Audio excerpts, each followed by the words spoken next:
Agoyo ne Yesu Kristo maruodh warruok erokamano okinyi machielo ma Nyasaye maduong' mar nyalo mar kedo osetimo.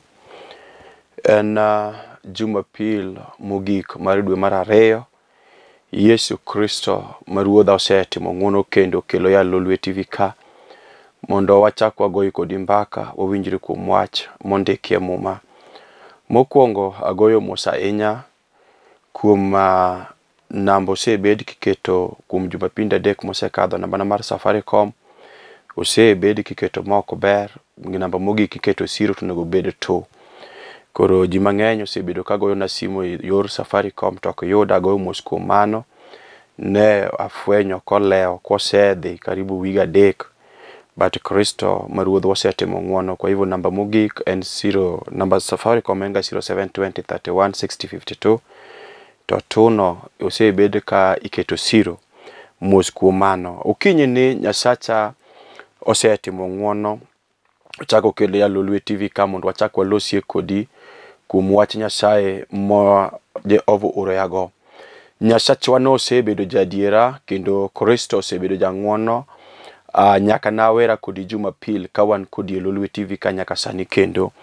Jehova kochako oraka gima ng'eyo mabende onge go kibuok kata kibaji en ni Jehova ora kod wach nikech in jawinjo ma Kristo maruodh warruok omiyo thuolo mondo obed piny mondo winj kuom wach ma Kristo se orago. Okinyi ni adhi soma wach achiel mondikie muma e buk mar Johana Injili. Johana Injili adhi somo Johana Injili 11 chako somo 28. Samoro dipo kadhiyo mabor matin, bang'e obiro go mbaka to Nyasaye biro bedo Nyasaye. Yiena mondo asom buk mar Johana 11:28 mamaler lowo. Kane Maritha osewinjo wechego, nodhi oluongo Maria nyamin mare ling' mowachone niya, japuonj ni ka kendo oluongi. Kane Maria owinjo kamano, noa malo piyo mi odhi ir Yesu. Noyudo ka Yesu pok odonjo e dala, to ne pod ochung' mana kama ne Maritha oromone. Jo-Yahudi mane ni kod Maria e ot kaduogo chunye nonene kochung' piyo kowuok oko, omiyo negi luwe ka giparo ni odhi ywak e liel. Kane Maria ochopo kama ne Yesu nitie, nonene, nogoyo chonge piny e nyime kowachone niya, Ruoth, kada bed ni nyocha in ka, to wadwa ok dotho. Yesu noneno Maria gi Jo-Yahudi mane ni kode kaywak, mi mirima nomake kendo noneno malit. Eka nopenjo ni, uike kanye? Negidwoke ni, Jaduong', bi ine. Pi wang' Yesu nochwer, omiyo Jo-Yahudi go nowacho ni, neuru kaka yande ohero Lazaro. To jomoko kuomgi nowacho niya, jali noyawo wang' muofu, donge ne onyalo geng'o tho mane onego Lazaro ni? 38 muma wacho, mirima nochako mako Yesu kendo, mi odhi but liel mane en bur mokuny ariwa e lak got, moket kidi e dhoge. Yesu nowachonegi niya, goluru kidi oko e dho liel. To Maritha ma nyamin jal manotho nowacho niya, Ruoth, osetieko ndalo 4 e bur, omiyo nyaka bed ni koro odum. To Yesu nodwoke ni, donge nende awachoni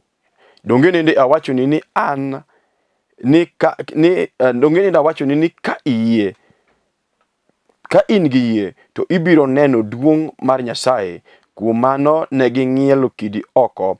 Yesu nong'iyo malo mowacho niya, Wuora, agoyo ni erokamano nikech iwinja. An ang'eyo ni iwinja ndalo duto. To asewacho wechegi mondo oganda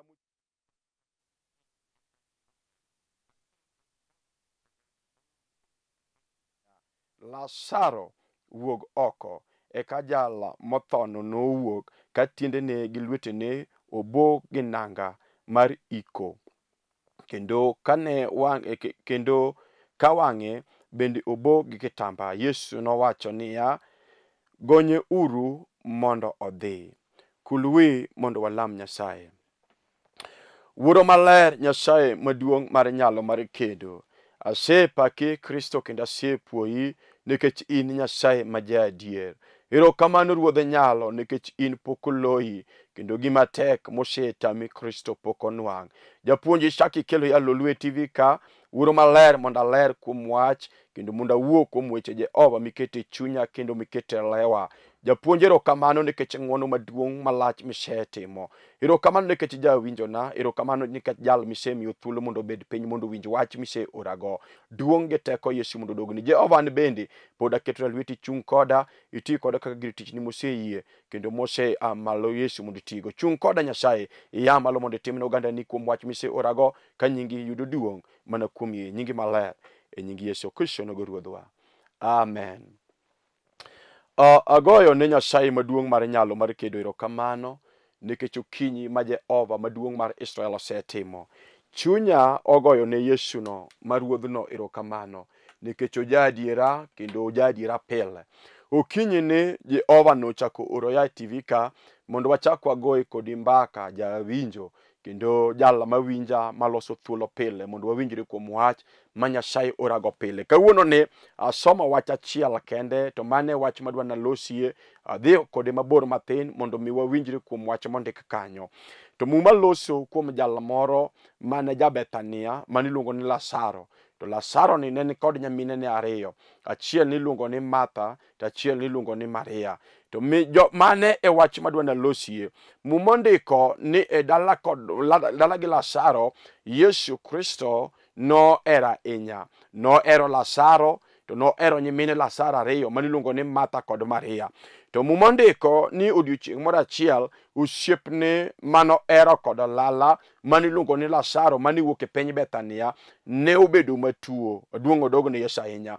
Kendo Lazaro ne chalo ka gima ne nie e oduma kate ministry mar Kristo kaachiel kod nyimine ne duto. To eka bang'e osiepne no ang' obedo matuo, to nyimine ne oparo era kata jogweng' kata jodalo paro era mane nie kind Lazaro matuo kaachiel kod Yesu Kristo mabiro mondo aler ni kuome kod okinyi sani. To ndiki muma ni Martha kod Maria hango oro wach ni Yesu Kristo musiepo wadgi kata musiep Lazaro.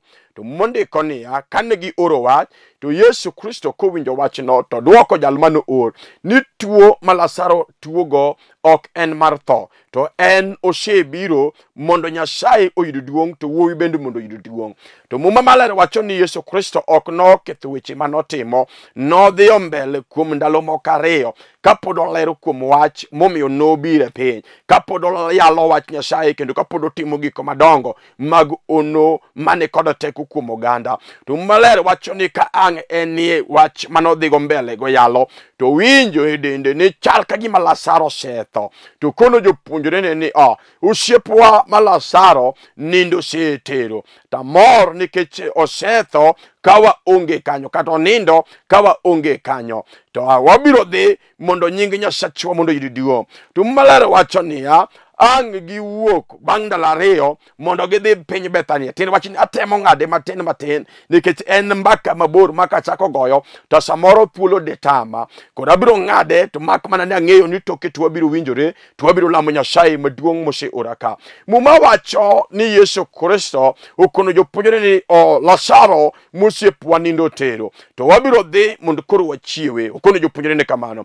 To jopuonjre ne paro ni Yesu Kristo loso kuom nendo mar yweyo, to kata kamano japuonj ne loso kuom tho mar Lazaro ma Lazaro sethogo. To kano neno kagima jogi neno kagima loso kuom nendo to nochune mondo konegi adiera, to wacho negi ni Lazaro osetho, tamor nikech otho kana onge kanyo. Mano biro miyo nyaka unu bende uyie ni kara Nyasaye nitie. Apako Yesu ahinya. Omiyo ne giwuok mondo gidhi e piny Bethania mondo mi gidhi gine Lazaro kata mondo mi Yesu Kristo ochier Lazaro. To maler wacho ni Martha gi Maria hango winjo ni Yesu Kristo ni e gweng'no, en osedonjo Bethania. To muma waler wacho niya, eka Martha nowuok matek. Apako Yesu ahinya.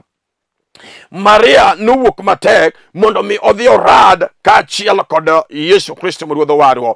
To ka Maria Martha kanowuok mondo odhi orad gi Yesu Kristo, to mowacho ni norado kode oko mar dala. Duong' odogo ni Yesu ahinya. Orado kode kapok odonje e dala. To maler wacho ni ka Martha nochopo kuome machiegni, to Martha ogoyo chonge piny to wacho ni Ruoth niya, yaye Yesu jaduong', kadi bedie ka, madi bedie ka, kadi bede ka, to wadwa musiepni Lazaro mosetho de okotho. To Yesu Kristo orango Martha to kono Martha niya, anie chier kendo anie ngima. To ng'at moyie kuoma kata kosetho to jalo bedo mangima, to ng'at mangima moyie kuoma ok notho nyaka chieng'. To Martha wacho ni Yesu niya, ayie, wacho ni jaduong' kendo ayie no wadwa biro chier chieng' giko. To maler wacho ni Martha koseloso kode kamano, to ringo mondo dhi oluong nyamingi miluongo ni Maria. Maria ni mayosiep Yesu bende, makinde moko kisesomo muma, to muma wacho ni kinde moko nodonjo kama Yesu Kristo ne nitie, mino kao muma ng'we ng'ar muwiro go tiende Yesu, mo kao yie wiye muwiro ywe go tiende. Maler wacho niya, Martha oringo matek mondo dhi okoni Maria ni Yesu Kristo sedonjo kendo sedonjo gweng'ni ni to chomo dalagi. To maler wacho ni Martha kama wasomo, Martha kanonyis kamano, Maria kanonyis kamano, to Maria bende wuok gi ng'wech mondo dhi orad kod japuonje oko kapok ochopo e dala. To maler wacho ni jo-Yahudi mano biro mang'eny mondo duok chunygi kata mondo ochunygi kuom tho mar owadgi moseiki, kanoneno kaka giwuok kod ng'wech ka giringo, to negi paro ni mama ni kata nyako ni ringo mondo dhi ochako ywagi aliel. Omiyo ne giwuok mondo giluwe mondo kik ochopi aliel ochak ywak kendo. To maler wacho ni kanochopo but Yesu Maria, to Maria bende nochako gochoge piny to wacho mane nyamin gi owacho ni, yaye japuonj, madi bedie kadi bedie ka, to wadwa Lazaro mosiepni, owadwa achiel kende mosethoni de okotho. To kata kamano isebiro, to ang'eyo ni Nyasaye winjiga. Kata sani gimoro amora mibiro kwayo Nyasaye biro timo kendo biro timo makore. To Yesu chako kono Maria niya, anie chier kendo anie ngima. Ng'at motho kong'eya to nochier, to ng'at mo ong'eya kapod ngima to ok notho nyaka chieng'. To penjo Maria niya, bende iyie wachno? To Maria dwoko ni, ayie wachno, kech ang'eyo no wadwa biro chier chieng' giko. To mirima nomako Yesu koneno ka jo-Yahudi kaachiel kod nyimine Lazaro ywak kendo pi wang'gi chwer. To ndikie muma ni mirima nomako Yesu koparo era manie kinde kod famili mar Lazaro ma Bethania. Oparo era mane nie kinde kaachiel kod Maria kaachiel kod Martha gi Lazaro mowadgi mosenindo. To mondiko ni Yesu Kristo mirima ochako mako kendo moparo era mane nie kindegi. To kosetieko to penjo niya, ere kama uikie? To Maria wachone niya, jaduong', bi mondo ine. Apako Yesu ma Ruodh warwa, bi mondo ine. Te kane gikawo Yesu magitero kar iko mondo ne kama ne Lazaro oikie. To maler wacho ni Yesu kanochopo kar bur kama no ikie Lazaro, to mirima nochako inge ma pi wang'e nochwer. Apako Yesu ahinya. Kare 35 11 35 Johana mowacho ni to pi wang'e Yesu nochwer. Apako Yesu Kristo maduong', pi wang' Yesu nochwer.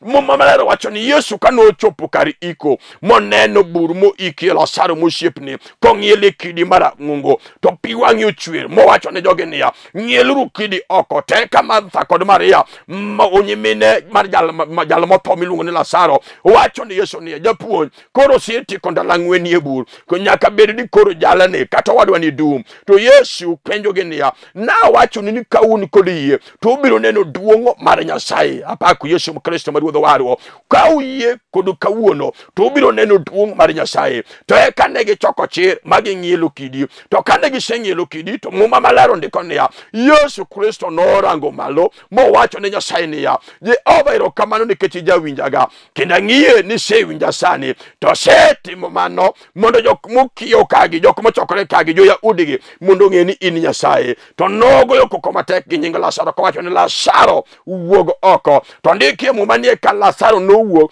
ka dende duto te otwe kod nanga mar iko to wange bendo bo kod otamba eka no wacho negi niya gonye uru mondo dhi. Apako Yesu Kristo ma Ruodh nyalo. Okinyi ni Jehova maduong' no Yesu Kristo ma janyalo, Yesu Kristo ma Ruodh warwo japuonjo chako oro ya ka kudu kinyi mondo mi achaka lerie weche moko madnok matindo ma Jehova okete chunya to jal moro ma ang'no bed kod yie ang'no yud gimoro e wach Nyasaye ma Kristo orago. An kod ji mang'eny makata ka ngima to chal ka gima gisetho kendo ngima magen go en ngima mok en ngima malungo manyo ng'ato dwaro. Wan kod gik mang'eny mosetho e ngima mag ji. Mumaler wacho ni e piny Bethania no yudore ng'ato achiel manosiep Yesu Kristo ma Ruodh warwo to maler wacho ni jali ang'otho to e ka ji oro barua orne wach orne Yesu wach mondo mi obi mondo mi one owadgi kata mondo mi olamne Lazaro mosiepne mondo jali okwo kata obed mangima.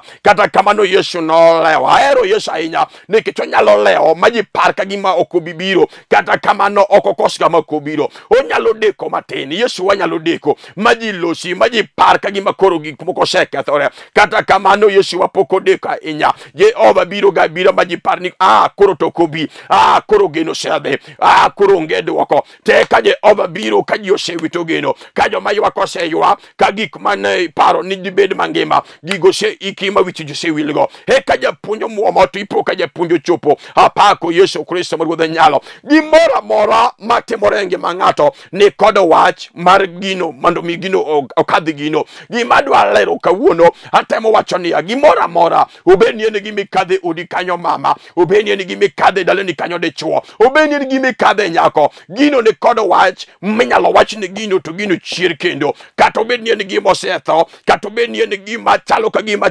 ngima ne dhiyo kata gima rumo ni en kod wach minyalo wachne. Muma maler wacho niya Yesu Kristo ma Ruodh warwo ochope piny Bethania ka jo-Yahudi mane jogweng'no osebiro mose iko Lazaro mosiepne mose iko Lazaro mowadgi Maria kod Martha. Mumaler wacho niya mumaler wacho ni negiseike motiko ndalo 4 japuonj wuotha to noyudo kono jopuonjre niya amor nikech Lazaro osetho kawa onge kanyo. Aworo Nyasaye maduong' mar nyalo ni amor nikech otho kawa onge mondo jo-Yahudi ong'e ni kare nitie Nyasaye giyie ni kare nitiere Yesu. Gima dwa na wach ni nitie gimoro manyalo timore ngima ng'ato mondo teko Nyasaye onen ke ng'ano wuokie gino. Nitie gimoro manyalo timore e dala ma ji par ka gima Yesu onge to japuonj kodonjo to gima nyothono Jehova chako duoke mondo obed mangima kendo. Geno manyose lal ma ji onyiero ma ji oloso ma ji ochalo ka gima iko geno. Nitie Nyasaye maka ng'ato walo nitie Nyasaye maka ng'ato yiero to Jehova chako timo gik ma onge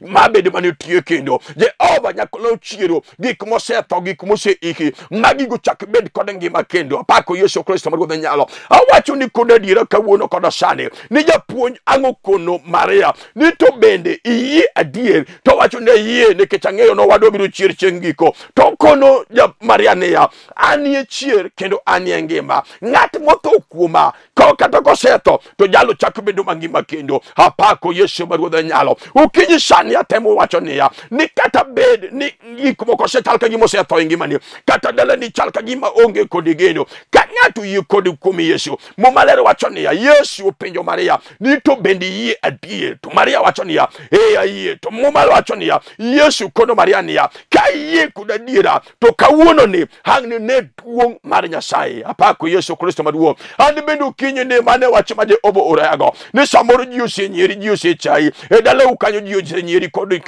ni onge gima ber minyalo ne ji osechai ni onge gima ber manyalo wuok kuomi malongo kata dalau kanyo onge gima ber minyalo ne nikech samoro jochiende mag dhier mag siko mag dala mag gunda mag de kod kwere osemako ngimani mafuanda manyaka gik moko mabeyo manyo ingo gigo nyo jochiende mag dhier nyo tamo ma onge gimoro maber midongo e ngimani to kawuono kod kinyi abiro kod wach niya ka ng'ato yie kuom Yesu Kristo ma Nazareth to jalo biro neno duong' mar Nyasaye. Apako Yesu Kristo. Kata bed ji oseloso kuom gima timi, kata gima timore odi mama, kech gima timore odi samoro gino siedhieri. Iwinjo dichuo kata ji oseloso kuom nyithindi, nek samoro nyuolo nyithindo mourore duto. Kinyuolo nyathini to dhoge chwero lao, kinyuolo machielo to nyathini randulume, kinyuolo machielo to nyathini en rang'o. To wach Nyasaye ngima kendo tiyo. Ahero wach Nyasaye ahinya. Ni nitie gik moko manyalo timore mondo duong' Nyasaye onen ka ng'ato wuokie gino. Ahero ruodha mang'eny manade. Mo malero wacho ni Yesu kono jopuonjre ni amor nikech Lazaro otho ka waonge kanyo.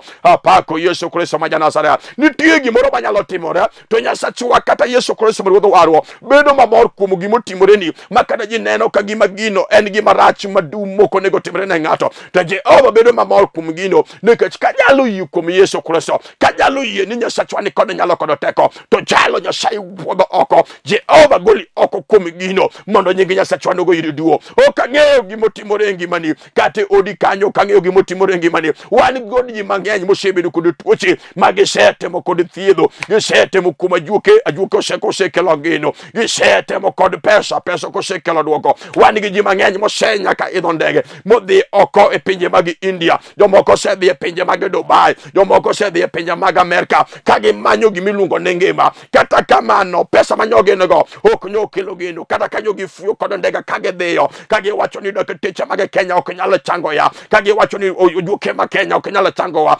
Jomoko nyong'ado nyaka boda kamanya juoke mag piny mondo timne gik maginyalo timo mondo gichage yud ngima kata mondo giyud geno kendo. Kata kamano gigo ok nyo timore. Kawuono wacho kod kinyi niya, ka ng'ato yie kuom Yesu kod sani to jalo biro neno duong' mar Nyasaye. Ka ng'ato yie kuom Yesu kod kinyi to jalo biro neno duong' mar Jehova. Ka ng'ato yie kuom Yesu Kristo, jalo mayalo kod kinyi sani to jalo biro neno duong' mar Nyasaye. Apako Yesu Kristo ma ruodh nyalo. Osana ruodh lweny. Yesu erokamano kech kinyi sani Jehova dhi timo ne ng'ato maber. Jalo moloso yie, jalo moloso winjo, jalo mawacho kod chunye niya, asewalo Yesu, asefwenyo kuom Nyasaye, adwa naruak yie kuom Nyasacha nikech asebedo nyiera e gweng'wa, asebedo jalo mocha, jalo modong', jalo mojwang', jalo mojar e gweng'wa nyaka e dalawa. Tadwa yie kuom Nyasaye mondo ane duong' mar Nyasaye kod kinyi. Yesu Kristo ma ruodh nyalo. Osiep Lazaro ma ja Bethania, uwinjo ni Lazaro mosiepne otho e piny mar Bethania, to paro era manie kinde kaachiel kod Lazaro, to paro era manie kinde kod kaachiel kod Maritha, to paro era manie kinde kod Maria mano oyweyo tinde kaachiel kod mo mang'we ng'ar ma jodolo mag din nolalamika ni to ere kaka dhako ni kethombo mang'we ng'ar kama dong' moni dewa oso mondo wakonyogo nyithi kiye. Adiero paro era no man jalo manochiwo mo mang'we ng'ar maonge ng'at manosechiwo nyaka jok mowar, ubed jodolo, ubed jok madongo, jogo ok nochiwo gino. To eka giparo kuom era mane nie kinde kaachiel kod dala mar Lazaro. Oparo era manie kinde. Okinyi kawuono wacho niya, samoro ji jogweng' oseboli, samoro gik matimore ngimani isedong' kionge kod osiepeni, to kinyi kawuono biro iri kawacho ni kuom Yesu Kristo ma ruodh nyalo, kuom Yesu Kristo ma ruodh warwo duto te nyalore kuome. Obed ni wacho matek mok nyalore misetemo kod ajuoke magino setho. Apako Yesu Kristo ma janyalo. Jehova nyalo timo ni kod kinyi sani mondo nyinge man gi teko, nyinge man kod nyalo, nyinge man kod duoko, nyinge man kod bade oyud duong' kod kinyi sani. Ka Jehova mako yi to golo ye shida ma nitie. Obed jochiende mag dala mag dhiera mag siko maonge gima ber minyalo ne dala. Wan kod ji mang'eny e delni miyudo ni dala ni en ji osome, kata kamano jochiende mag dhier ogaga tache dala no owacho ni kata gisom, kata giywak digri, kata gibed kod barupe maginyalo yudogo tije madongo manyalo konyogi e dala to gibeyodo. Apako Yesu Kristo ma ruodh warwo. Jal mora TV ka kod kinyi jale malero kuome. To Yesu kono jumathania ni ka wiye kuma kawuono ni ka in kod yie to kawuono ibiro neno duong' Nyasaye, ibiro neno duong' Nyasaye. To kama malero wacho ni eka Yesu Kristo no penjo, Yesu Kristo penjo ni to ere kama oike ondike muma kama wasomo ni Yesu kano chopedo bur ko chopedo bur to neno kamusiepe ni nitie oparo kaka Lazaro no chiure mapi wang Yesu chue wani kode mono mange mapi wang Yesu chue kaneno kaka getagora wani kode chuo mange makaka getagore kaka nyolo chayogi kaka mayogi gikomoko Jehova karangogi to pi wang Jehova chue to gima timore bomiyo Yesu poko yudo yo Yesu Kristo wachonia ukono mathage Maria nikawuono nikawun kodi to biro neno teko mar Nyasaye hapa ko Yesu maranyalo gima dwaro kumi kodosani en manarwa ko yie kende o yie ratego onge kuma yie okanyalo chopi temo miyo Yesu Kristo marwodhe nyalo Yesu Kristo marwodhe warwo en bendo temo manaloso kumi yie to wacho ne Martha kod Mariania ni kawuono ne kangu bedo kod yie to biro neno duong' mar Nyasaye ane bendo kinya wacho niya iwinjo mama kata bende ji osechai gik mabeyo okanyalo nengi mani iwinjo dichuo kata bende ji ojari gik mabeyo okanyalo nengi mani tabiro kod Yesu ratego jal maratego jal mara uma jal mapokolo nyaka nini kangatu yukum Yesu apako Yesu Kristo marwudho nyalo kangatu yukum Yesu kibed nigi duchinde mani koro ngato kata jachini ni kori kanyo modage ni okinyali kendi ngama dhako kata duchinde go ni kori kanyo modage ni ndichuo kinyali bedo kono dhako milungo chiegi to kawuna wacho niya ni kum Yesu Kristo marwudho nyalo kangatu yukum Yesu duto te nyalo re apako Yesu Kristo marwudho nyalo oye kende ma Yesu Kristo losi to mama malera wacho niya Yesu Kristo kono Martha kod Maria ni kawuono ni kangu bedo kod yie to biro neno duong' mar Nyasaye to ka Yesu chopedho leal to macho negi niya goluru kidi oko nyeluru kidi oko mondo mi une ono nikech aneno kuseloso yie to Martha kentemo kelo kore ni jaduo ka sani koro seti konda lang'weni e bur ni bed kap koro dum to Yesu Kristo wacho negi niya ni donge na wachonu ni kawuono kod yie to kawuono ubiro neno duong' mar Nyasaye te kama Martha kod Maria ng'elo kidi to japuonjo tingo wang'e malo to wacho ni ruoth ero kamano nikech jawinjaga kata sani se winja to wacho wechegi mondo jok mokio ka oneni kara in Nyasaye to maler wacho ni nogoyo koko kod nying Lazaro to wacho ni Lazaro wuogo oko wacho ni ya kawuono kod okinyi dhako negi wuogi gima sandino iwinjo dichuo negi wuogo oko iwinjo nyako negi wuok oko kata obedi ni en dhier mar dala onegi wuog oko ng'at morwako yie kod okinyi sani ibiro wuok oko kata jochiende odagi kata negi chunje magi mudho dagi kata gir chwado lwetgi magi ramo ni gima bero kinyalo neno kawuono wuog oko nikech serwako yie wuog oko dhako nikech serwako yie mumaler wacho niya ekal Yesu nogo dunde niya Lazaro wuog oko ani bendo kinya wacho niya iwinjo mama nikech rwako yie wuog oko kuom sand mise sandi iwinjo dichuo kich serwako yie wuog oko kod okinyi sani Nyasachu oseneno kama kadhe oseneno kaka ji ochai wuog oko nikech Nyasachu nitie gimosetamo Nyasachu onge okinyi sani duto te nyalora onge gimosetamo Nyasaye to maler wacho niya eka Lazaro no wuok oko okinyi sani wacho niya Jehova goli oko Yesu Kristo marwodho nyalo goli oko obenie na chai magadala japuonj golo oko obenie ni kuonga magadala Yesu Kristo goli oko obenie ni tuo mise wuotho kuom dakete chamone yudo chang to pok yudo chang wuog oko kuom yie wuog oko nikech serwako yie kuom Yesu awinjo Nyasacha onego walamie kod ng'ato Nyasaye mondo Nyasacha ni otimene ng'wono onego lamie kod dhako moro moserwako yie moseloso winjo mowinjo na tie oseloso yie kuom Yesu kinyalo gochonge piny to igochonge piny mondo lam kod Nyasaye kinyalo mulo TV tibiro mulo TV mondo lamie kod Nyasaye mar nyalo mar ono mondo Jehova mar waru ko timene ng'wono adu gima dwaro kumie ni yie kende iwinjo dichuo kata in osiptal utanda mar midekre okinyalo wuotho okinyalo loso wan gi Nyasaye maratego madwaro yie kende ok dwaro teko mang'eny yie kende manyalo muomogo kata in otanda mar hospital rwaki yie mondo lam kod Nyasaye mondo ne duong' mar Nyasaye Yesu kono Mathania ka ubedo kod yie kawuono ni to bedo neno duong' mar Nyasaye la gochonge piny mondo lam kod Nyasaye rwaki yie mondo lam kod Nyasaye mondo wane teko mar Nyasaye maduong' mar nyalo mar waro Yesu Kristo marwuodh Galili asepaki kendo asemi duo nikech intie kendo intie pela duong' kod nyalo kod teko Yesu mondo dogni ero kamano nikech dhako ni moseloso Kristo yie jalo matuo ne Nyasaye maduo jalo magigo shalale ratego mar polo jalo mocha jalo mojara ni japuonjero kamano ne kechenge mane Yesu yora TV kaja telo ki wacho ni jalo morwako yie kawuono tangno ne duongo mar Nyasaye Jehova jok moserwako yiegi we mondo gi ne duong ne ratego mar polo ketemo ne gi ngwono ketemo ne gi maber ratego kanyingi duongero kamano ruoda ne ke jisewinja ka kijawinja pela kende siama lo mondo temo ne nyingi mane gi nyalo Yesu mondo duongero kamano ruo ne ke jisetimo kaka Nyasaye mana kuom yie nyingi maler nyingi Yesu Kristo no ruodwa amen agoyo ne Nyasaye ro kamano Nyasaye maduong ma waseyalo bed kod yie maonge kiawa nikech owachi e muma e buk mar Jo-Ibrania ne jal ma onge kod yie ok nyal bedo malongo ne Nyasaye nikech jal madhi ir Nyasaye mokwongo nyaka yie ni Nyasaye nitie kendo en kod teko kendo en kod mich momiyo jogo madware luonga Bishop Joseph Odindo aja seme ka kelo kitimi kai aja seme ka kelo kitimi kai ajala mawara jati Nyasaye seme kanyo an kod wuora mosenindo Bishop Patrick Odindo mawuod chuodho je ova uket chunye kamukwe an kod mama na pinye semele na kiyo manyaka julu konya je ova mondo gwedhi mama kitiyo tich Nyasaye ka je ova tingo ni maber pila Nyasaye mondo gwedhu an kod kanisa pinye Nairobi ka piny ma Nairobi Kibera kamiluongo ni Katwekera opposite PAG Church kanye ma wane gi kanisa machielo wan go Siranga kamiluongo ni Tok ODM office kata kawuono ni achomo kanyo ter kawuok e studio ka warada kanyo e piny mar Siranga Tok ODM office kyo kinyalo chopo kanyo tego namba makadho kane to wami direction Nyasaye mondo gwedhu Jehova tingu malo